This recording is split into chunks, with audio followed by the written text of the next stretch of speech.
Hello, hello, hello. Welcome or welcome back to my channel. This is Sue from Raven's Escape Crafts. How's everybody doing today? Um, if you're new here, welcome, welcome, welcome. We talk about yarn, books, crochet, and all kinds of other stuff. If you're not new here, welcome back. You already know this is a quirky, weird channel, and I'm Sue, your host. um, I hope everybody's doing good today. I think you guys are crooked. Are you guys crooked? Should I fix you? Do I need to fix you? There you go. I think you were crooked. I think you're still a little crooked, but I'm a little crooked too, so that's okay. So how's everybody doing today? What's going on? It's Thursday. Ugh, this week has been craziness. I don't know. Just, I guess not much. I did a video earlier this week about my Michaels haul. Showed you guys some of the new yarns at Michaels. Why is this thing going in and out? I get the lighting correct here. See if I can get it to stop going. There we go. So hope you guys are all doing well. I'm doing pretty good. Just this week has just been, I don't know, a whirlwind. It's just gone fast. I can't believe it's Thursday already. Honest to goodness. It did not a lot going on. That's why I was like, I know I need to make a video for you guys, but I don't have a lot going on. Let's see, Tuesday we went well, let's talk about yarn first. I made this camo hood.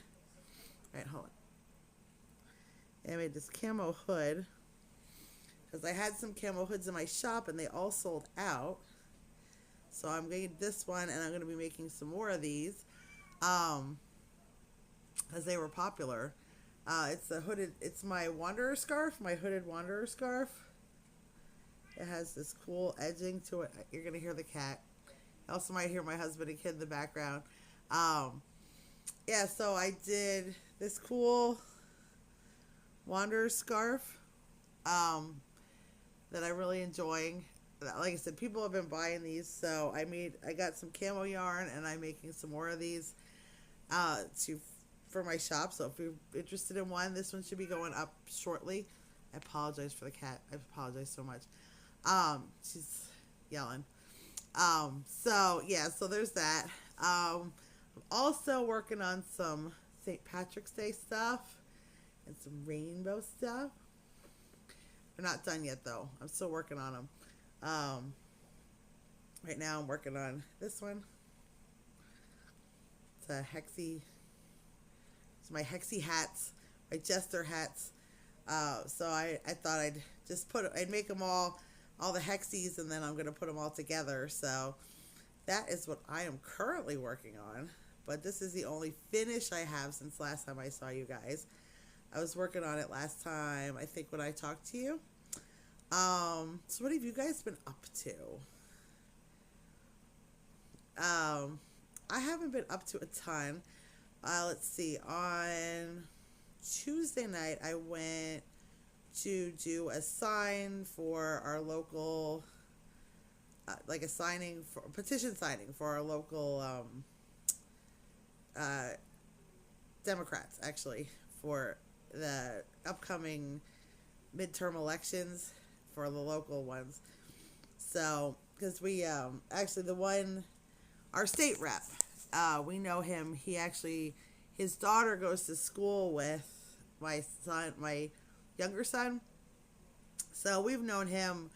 They've been in the same class since kindergarten. So we've known him for quite a while, him and his wife and his mom. So, he had a thing locally, of course. So he kept putting a big thing up on Facebook, like, everybody needs to come out to sign. And I'm like, oh, okay. So they had it at the one brewery not too far from here. And I said to my husband, I'm like, I really want to go, like my feet were killing me. I was not having the best foot time, but I'm like, I really want to go. I want to sign for Pete, and support him, because right now, what I'm saying. So I'm like, all right, like, we'll just go down there. They were having it, like I said, the signing, and then they were supposed to have like food and drinks and stuff like that. And I'm like, I don't need that, but I would like to go down there to support them. And I know they were going to have petitions for a lot of other people too, just to sign. So I'm like, I'd really like to go down there. So we go down there, and it's not like a huge place. It's fairly small, but not tiny by any means. And we've been there many times before. And so we go in the parking lot, and it's like packed. It's completely full. And now I can't walk down the street, you know. People are like, by the time we got there, which was, it started at 5. I think we got there at like 5:15, 5:20. People are already parking on the street, and I'm like, I can't park on the street. I just cannot walk that far. And we had my wheelchair, but like I could see inside, and it was totally packed. I'm like, I'll never get anywhere on the wheelchair in that place. So I'm like, I'm going to try to do it with the walker, but I can't, you know, I can't walk far with the walker. So we ended up circling around the block like I think 5 or 6 times, hoping somebody would leave. And finally, we're like, this is the last time. This is the last time. We said that a couple times. But I was like, this is for sure the last time. This is ridiculous, you know. We'll find another way to support them, you know. And we went around one more time, and just as we were coming around, the one handicap parking space opened up. I was like, oh my God. All right, it's meant to be. It's meant to be.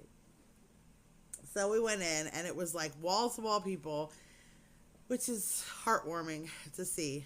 And, but of course, it's like impossible to get around with a wheelchair. Or not wheelchair.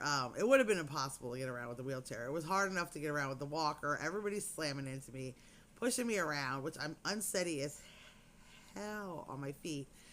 So that part was a little, you know, disconcerting. I'm like, I'm gonna fall on my, you know, because people were like legit shoving me. And but we got through. We signed all the petitions and stuff like that, and we saw Peter Schweier. He's our state rep. We saw him, and he's happy to see us and all that jazz. And then of course the funny part was, so we get home and we're sitting here eating dinner, and I get a text like from his office, like, we're gonna be in your neighborhood this weekend. Can we stop by your house to sign the petition? I'm like, we could have just stayed home. And just signed the petition there. They would have come to us. But, you know, I text him back, and I'm like, no, it's okay. We were down at Yergi. So, yes, that was my big outing this week.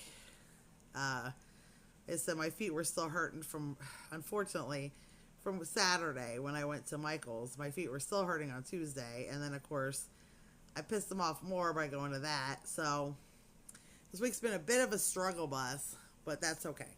It's okay. We're trying to get past it. We're trying to deal. You know, it sucks. It sucks being in pain all the time. But, you know, what can we do? We're working on it. We're trying. We're getting through. I'm trying.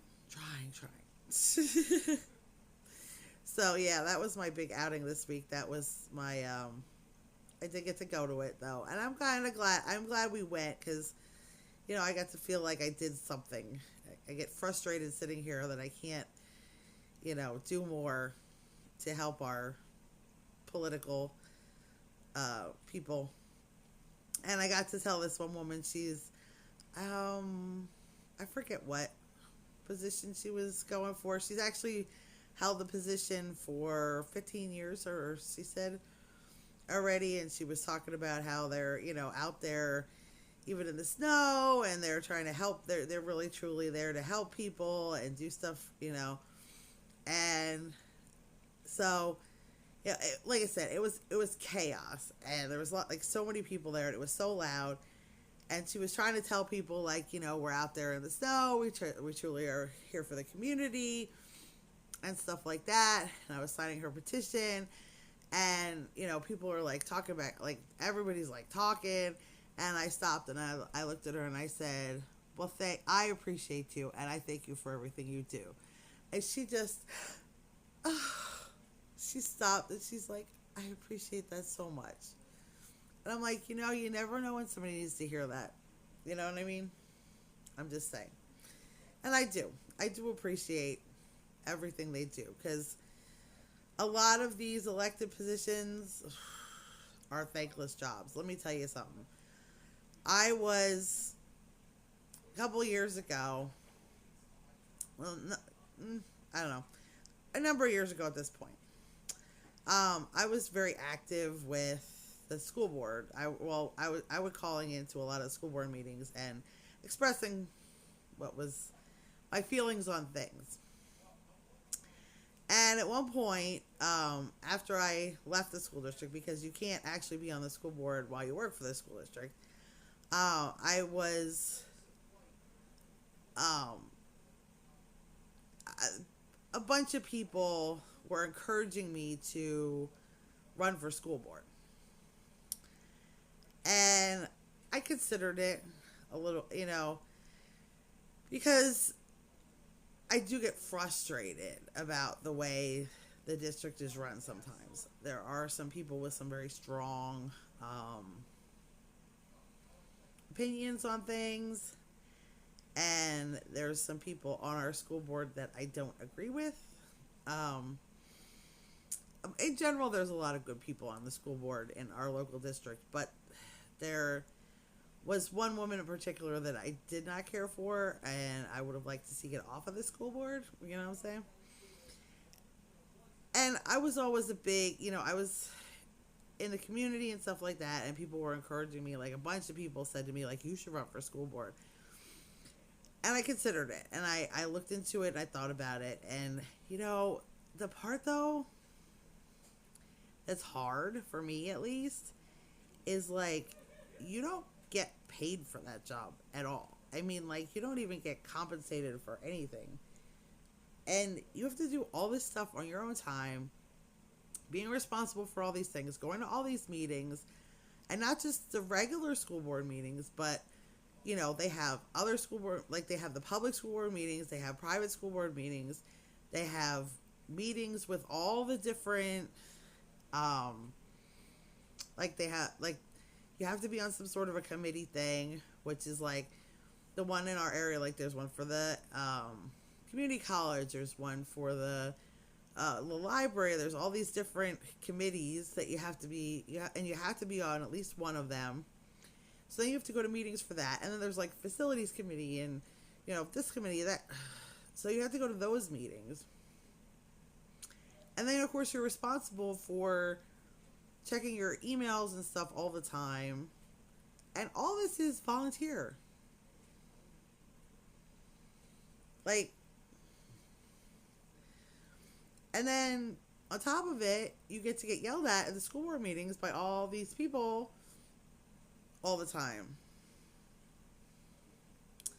who don't like what you're doing, or like what's going on, or something offended them with their kid or something like that, And then you get to get emails from all these people who have opinions on everything, and you get to get screamed at. And I'm like, I mean, I want to help. Like, I would love to help, but I don't also know that I want to do that. I don't know that I want to get harassed. And, and then of course, now you're a public figure, and now, like, people come out with stuff, like, I mean, I don't know.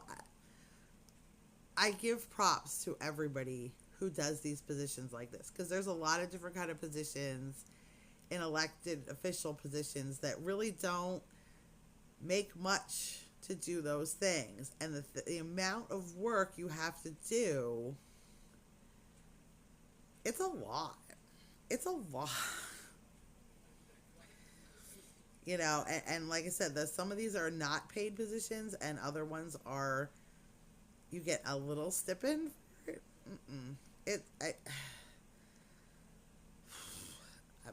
Maybe I'm just not that good of a person.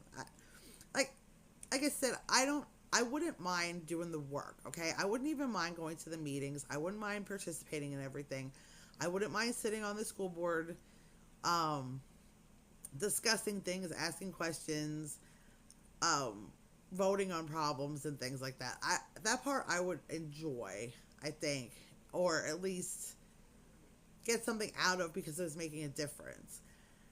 The part I don't know that I could handle is the constant, like I said, people going to school board meetings, screaming at these people for things that are not always under their control, getting frustrated with things that, again, are not always under their control, and getting emails and phone calls about things that are not always under their control. I don't know that I would be good at that. You know what I mean? That's the part. I have some trouble holding my tongue when people get. Do you know what I'm saying? Like, and the older I get, the looser the tongue gets. I'm just saying. You know, I don't know how well that would go over. I have less tolerance for people's BS, if you know what I'm saying. So, yeah. So, I give total props to the people that do that stuff. I went on a little rant, and I didn't mean to. I apologize. So, yeah. So, I told this lady, pretty colors. Pretty colors. We'll give a pause button for the pretty colors. Yeah. So, that was the big thing. That was my big thing this week. Hold on. All right. So, yeah. So, that's my big thing for the week. I did finish my Does Your Color Caro book. Oh my God.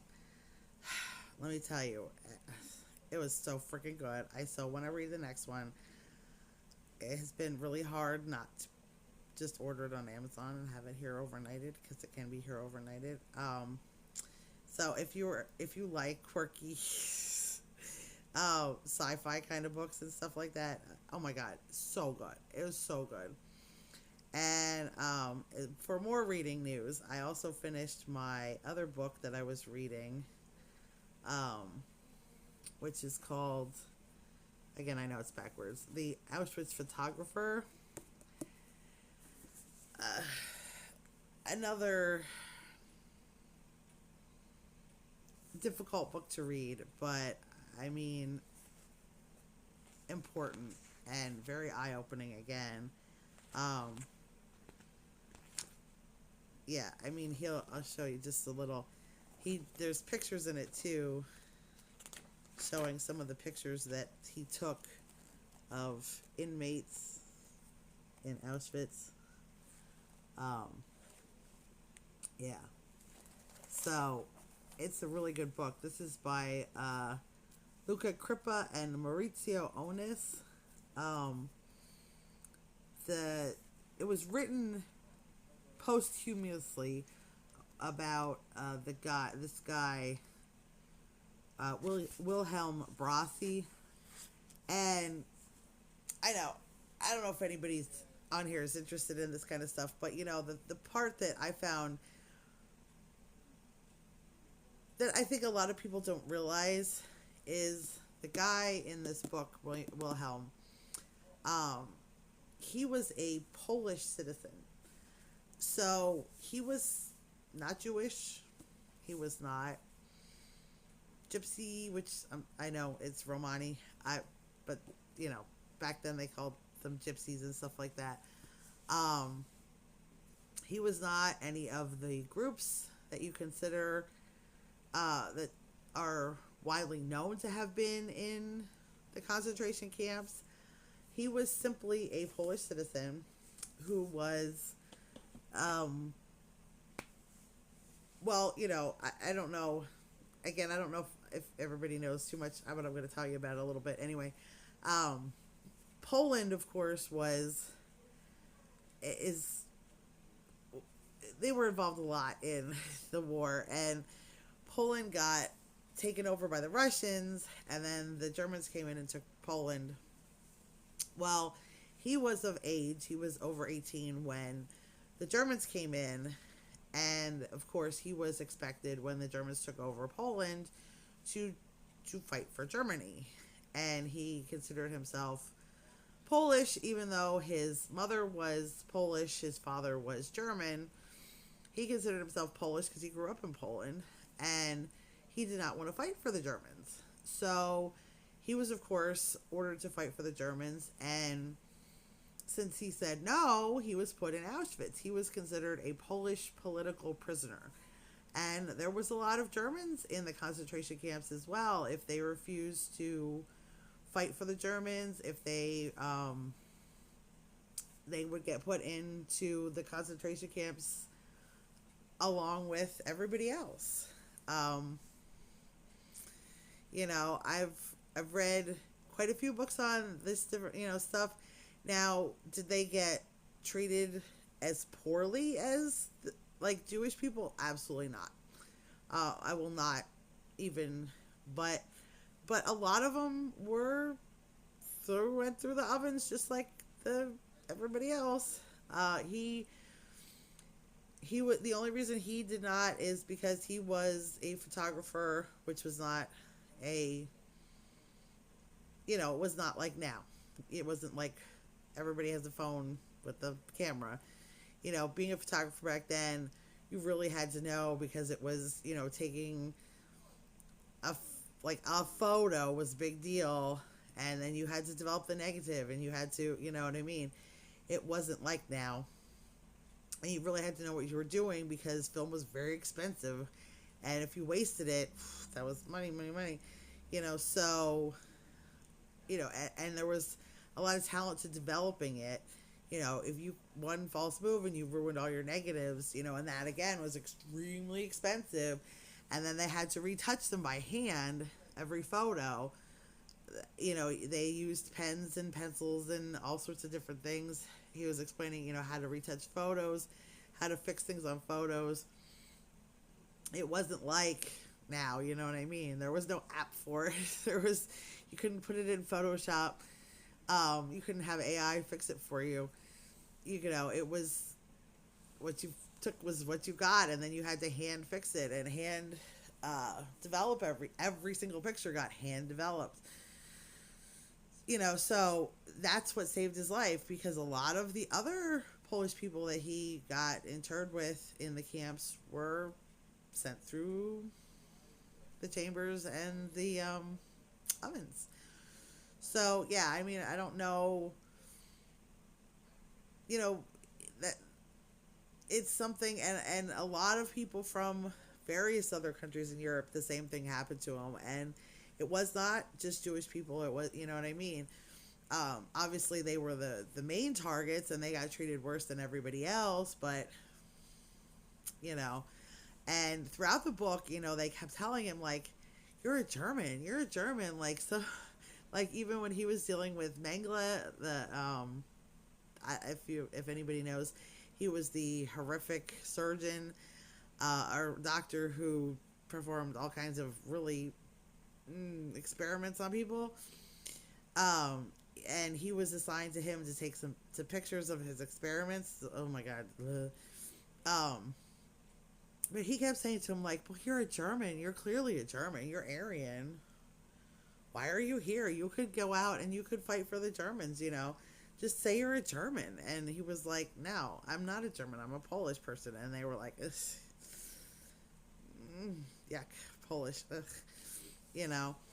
So, there's so much more to what happened in World War II than the little stuff that we read about or we know about, or that gets...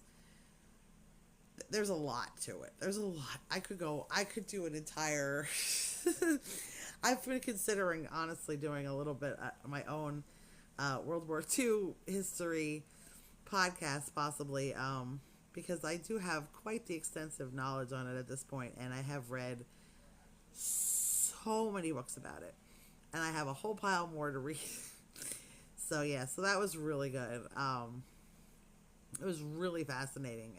So if you're into any kind of World War II, that one is a really good one.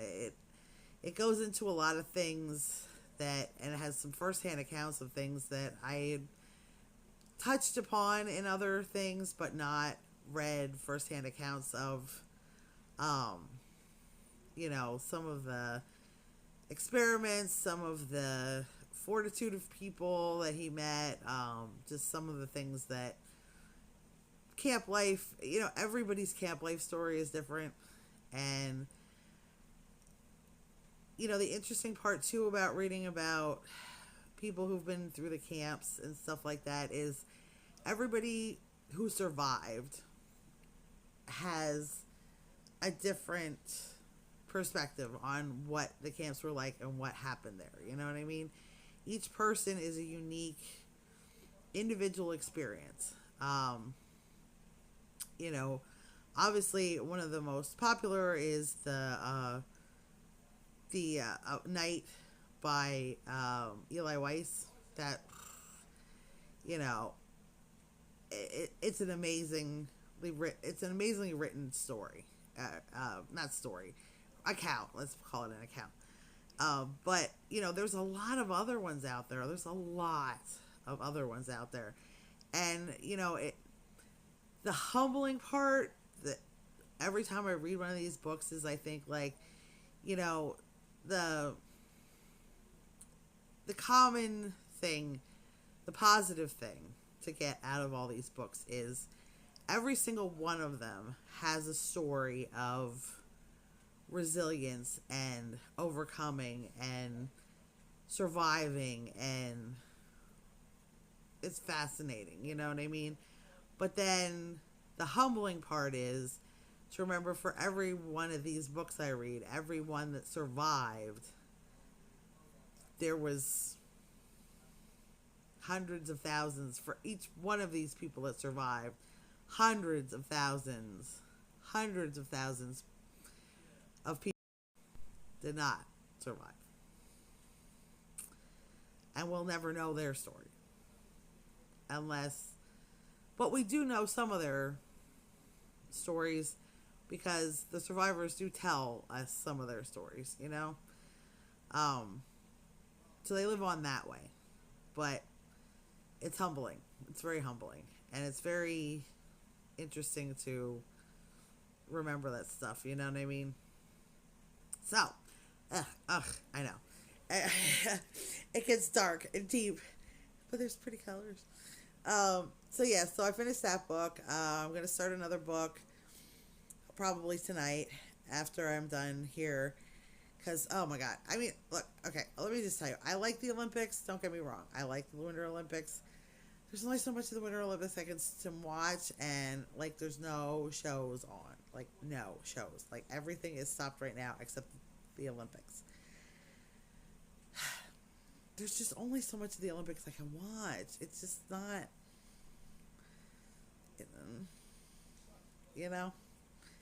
like, I like it. I like the skating. I like some of the, I like some of it, but it's just, I don't know. When you're just sitting there watching, like, okay, here's another person going down the hill. Oh, there's another person going down the hill. Oh, there's another person going down the hill. Oh, there's another person going down the hill. Oh, there's another person going. I don't know. It's just not something I can just sit, like, if I, it's just not something I can just sit and watch. I just can't. I'm not like the biggest sports person in the whole wide world. And like I said, it's fascinating. I like to see who won and stuff like that. I really like the figure skating. I was watching some of that over the weekend, and stuff like that. But even that I can only watch so much of. I don't know. It's just not my, you know what I mean? I want my shows back. And like I said, sometimes I feel bad, like, oh, I want my shows on. I sound like my, ugh. I remember my grandparents complaining about, like, oh, the shows aren't on for this or that, and I'm like, but it sucks, like, when you're stuck like I am, like, I can't really go anywhere or, like, do stuff. I can't even, like, go upstairs or downstairs. I'm stuck in the living room almost all the time, and there's just only so much I can do, you know what I mean? So, like, yes, the TV is my friend. TV is my friend. When you get stuck, the TV is your friend, and you look forward to your shows.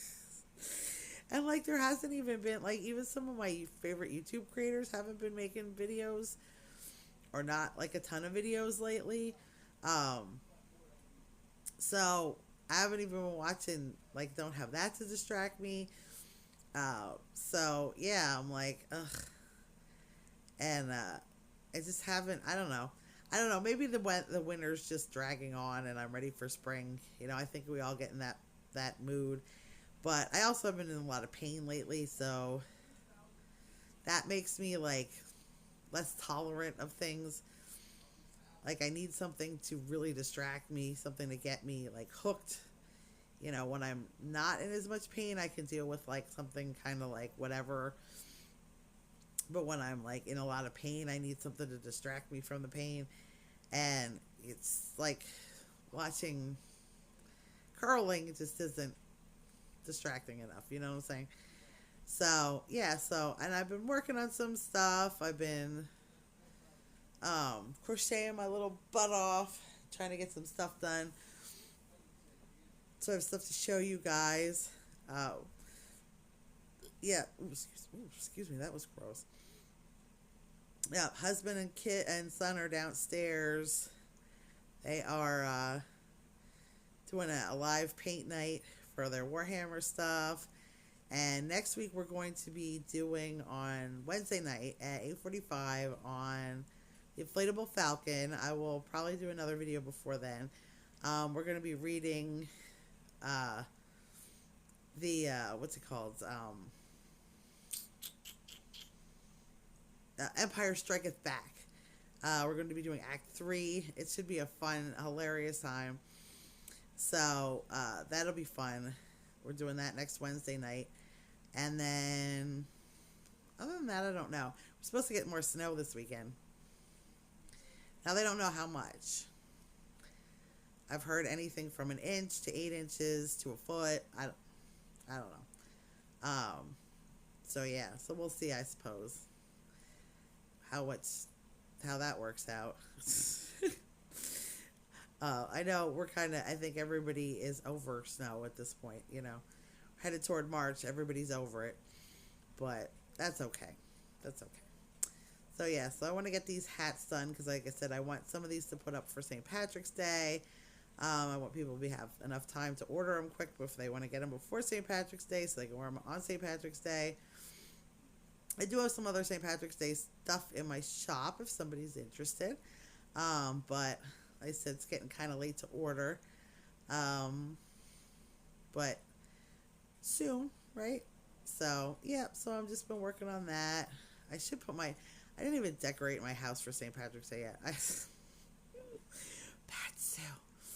I don't do a lot, just some window clings and usually some tea towels and some window clings, but I haven't even done that. Ugh. It's hard when you can't get around. It's hard, you know, it's hard. And again, like, I usually put, like, my tea towels in the kitchen. I don't get to go out in my kitchen very much, so, you know what I'm saying. But that's okay, right? I make the best of it. I really, truly try to make the best of it. Some days are harder to make the best of it than others. But, you know, it's funny because I was talking to my aide, and we call her M, and so she has another client, and she doesn't tell me a lot about the other client, but because of HIPAA and all that jazz. But, you know, I know the other client is in her 60s, so, like, not old, but, you know, and she's got some health problems. She's on some medications and stuff like that cause her to have a fall risk.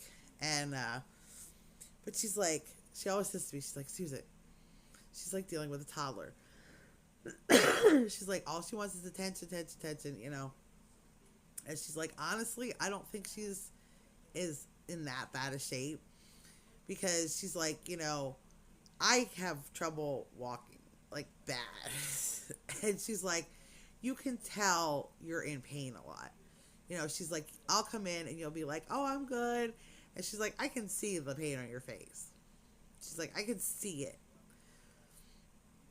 you know, and she's like, and I see you walking, and I see you trying to pretend like you can walk okay. And she's like, I see that you physically can't. You know what I mean? She's like, I see it. Like, I see you trying your best to walk like normal, and I see how difficult it is for you. And she's like, yet you don't complain about it. You know what I mean? She's like, yet you sit here and you say, I'm okay. And she's like, I know you're not. She's like, I can see it all over your face. She's like, I can tell that you're in pain. She's like, some days your face is all swollen. She's like, your legs are swollen. She's like, I know it hurts. And she's like, but did you sit here and you smile and you try to talk to me and make me feel better? And she's like, this other lady, she's like, you know, she's not like that. You know what I mean? She's like, she's not physically suffering like I do, and yet it's like everything's the worst. Pay attention to me, you know, do da da da da. And she's like, I get it gets to be a lot, you know, and I'm like, I'm sure, you know. And she's like, you sit here and you're like, I don't need anything, you're good, whatever. She's like, you hardly ask for anything. You know, she's like, I make you breakfast, I make you lunch, and I get your water. And she's like, and then of course she does, you know, she helps around the house, but like, she's like, you don't ask me for stuff, you don't tell me to go do things. She's like, you know, and she's like, and you, she's like, I know you're in pain. She's like, I can see it. She's like, I see you struggling to walk. I see you fighting every time you get up to take steps. And I see you, you know, trying to pretend like you're fine.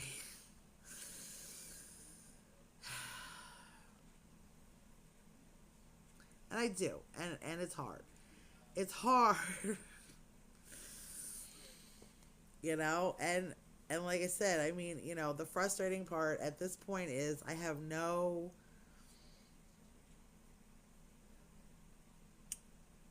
answers as to why. You know what I mean? Not for sure. You know, I was diagnosed now with endometriosis, which, you know, obviously I've hit up Dr. Google, and Dr. Google says that could be some of my problem, but I don't have a doctor to tell me that. You know what I mean? I don't have a reason why I can't walk or why I'm in so much pain all the time, or, you know what I mean? I need a medical diagnosis by a real doctor, you know? And it's hard because, you know what I mean? Like, I am in pain a lot, and pain to the point where, like, when we went up to the mall on Saturday, and I was in so much pain that I was freezing cold, and it wasn't freezing cold. And I was shaking, and I was freezing, and I could not stop shivering. And I felt like I was going to pass out, sitting in a wheelchair. Because the pain gets so intense that my body, I think, starts to go into shock. Yeah.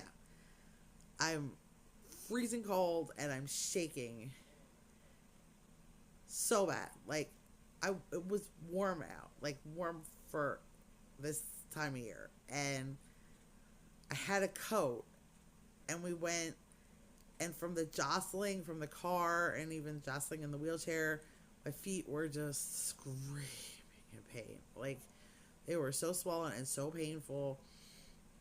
It felt like somebody was putting hot daggers in my feet, and then with electrical circuits attached to it. And it hurt so bad. And I just started shivering, like full body shivering. And that's how intense the pain gets, you know, and I'm trying to pretend like I'm fine, you know. And my poor husband had taken his coat off and gave it to me, and I'm like wrapped up like a freaking, with my winter coat on, and then wrapped up in his coat. And I'm still just shaking and shivering. And trying to pretend I'm okay because I want to have fun. And that's the frustrating part, you know, and I have no answers for that. And that's frustrating. So, I know, I'm sorry. I start complaining about my stuff again, but you know, I'm just to the point where it's like I want to do stuff, and I just wish I wasn't in so much pain all the time, you know?